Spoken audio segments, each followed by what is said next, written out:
It was definitely a little unnerving at first, not knowing what kind of day you would walk into, or like what the unit would be like.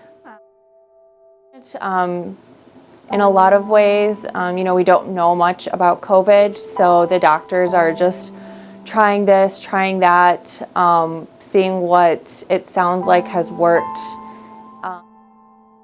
In doing it 27 years, I have never worried about, and I've been through, a lot of different, viruses. Never has it ever been this bad. It's something new, something we haven't seen before, but what I've seen and admired the most in a lot of the doctors, and I've taken on that attitude myself, is kind of to become like a student of the virus, to kind of learn the way it works and learn the way it affects the body and learn the course, and then try and figure out what we can do to combat that and to help a patient and support them through the illness. With COVID patients, they're not allowed to have any visitors. So sometimes the only people that those patients see in a day are you, because we're the ones going in and out constantly.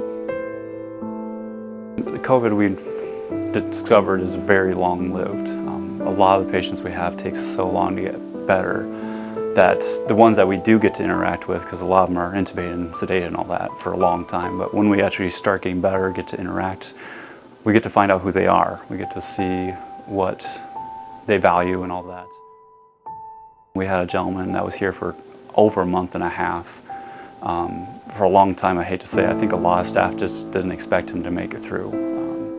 Eventually he did swab negative for COVID, so he was able to have visitors and stuff like that. So it was really encouraging, and it was kind of special to see what we could do for him, help him get better through that huge course. It's been a little less overwhelming and a little less intimidating because it's a little more familiar at this point, but still definitely rely on each other a lot to care for the really sick patients, especially the COVID patients.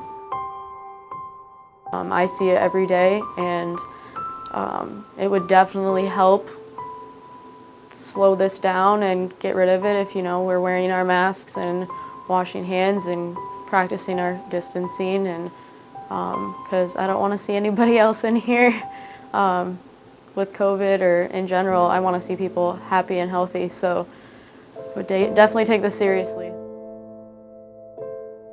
I guess the biggest thing is just we're still in this.